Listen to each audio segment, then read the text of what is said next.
Bienvenue dans le focus du jour. Nous prenons aujourd'hui la direction du Liban. Le pays du Cèdre se prépare à renouveler en juin son parlement.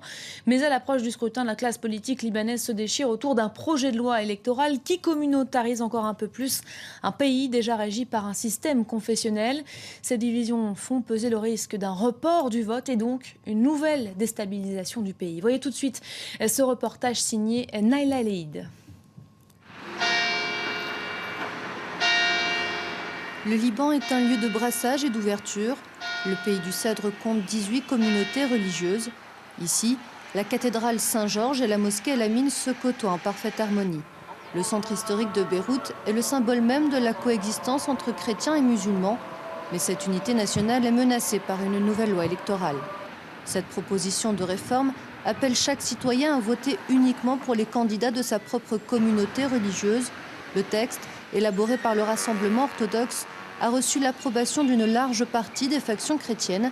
À 3 mois des élections législatives, la population libanaise reste divisée sur la question. Je suis contre la loi orthodoxe parce qu'elle divise les Libanais. Non, je suis pour parce que je suis orthodoxe. La loi orthodoxe n'est pas mal pour les chrétiens. C'est quelque chose qui est, pour moi, qui est complètement absurde. On a l'impression que on est dans un pays rétrograde. Depuis son indépendance en 1943, le pays du Cèdre repose sur un système politique confessionnel. L'idée d'un Liban laïque a donc bien du mal à se frayer un chemin. Selon nous, certaines personnes refusent la laïcité car le confessionnalisme va dans l'intérêt de la division et permet à certains partis politiques de rester au pouvoir.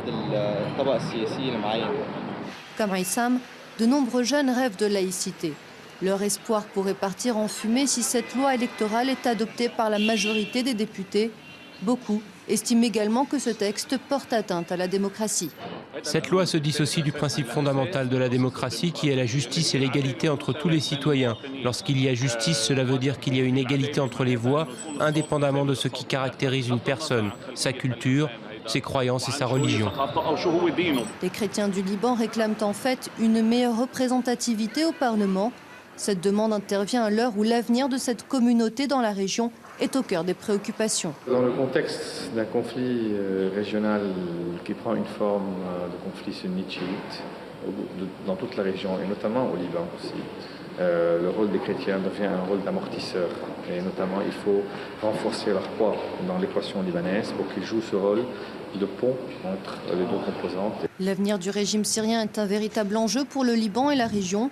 Deux forces politiques s'opposent au pays du Cèdre. D'un côté, les chiites du Hezbollah, soutenus par Damas et Téhéran. De l'autre, le mouvement à majorité sunnite de l'ancien Premier ministre Saad Hariri. Ce dernier est épaulé par Riyad et Washington. La chute du président syrien permettrait aux sunnites de regagner leur popularité. Ils formeraient ensuite leur gouvernement. Tant que Bachar el-Assad est au pouvoir, le parti d'Hassan Nasrallah préserve son hégémonie sur le Liban. La question électorale au Liban n'a jamais été une question de constitution. Ça a toujours été une question d'équilibre.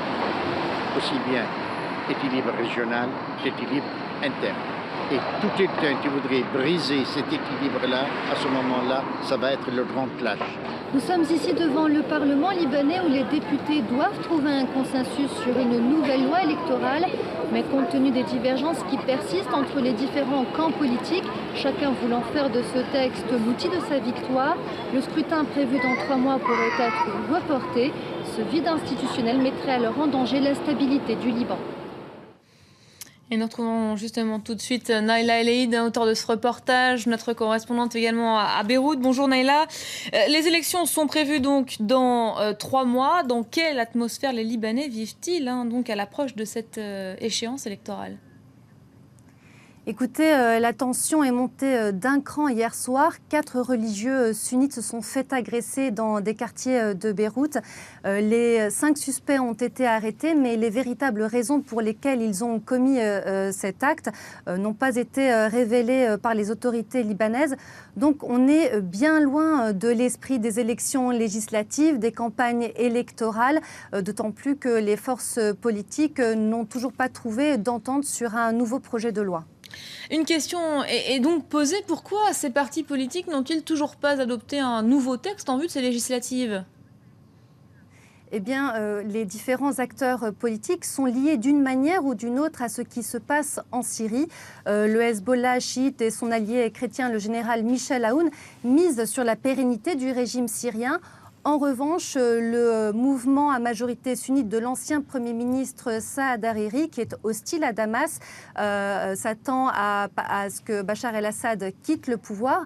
Mais ce statu quo politique au Liban est un bon facteur pour le régime syrien parce que les ministres qui sont en place au gouvernement libanais sont les alliés de Damas.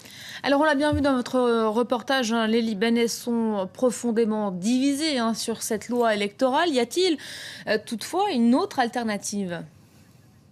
Alors, à l'heure actuelle, aucun autre projet n'a fait l'objet de véritables discussions entre les différents protagonistes. Il faut savoir que les élections législatives ont lieu le 9 juin prochain, ce qui laisse peu de temps à ces forces politiques pour trouver une entente et adopter par la suite le texte électoral. Donc, vraisemblablement, on se dirige vers un report du scrutin. Cette question du report soulève de nouvelles questions. Évidemment, que se passerait-il dans un tel cas ? Alors, les incidents d'hier soir est un exemple de ce qui pourrait se passer au Liban si le scrutin n'a pas lieu à la date prévue. Le Liban peut tomber à tout moment dans une guerre civile qui opposerait les sunnites aux chiites. Encore une fois, en raison du conflit syrien, la tension est déjà vive à la frontière libano-syrienne et ce vide institutionnel rendrait difficile la gestion de cette instabilité sécuritaire. C'est d'ailleurs la raison pour laquelle les ambassadeurs occidentaux en poste au Liban ont appelé à la tenue de ces élections législatives à la date prévue. Merci beaucoup pour ces explications. Merci pour votre reportage. C'était le focus du jour.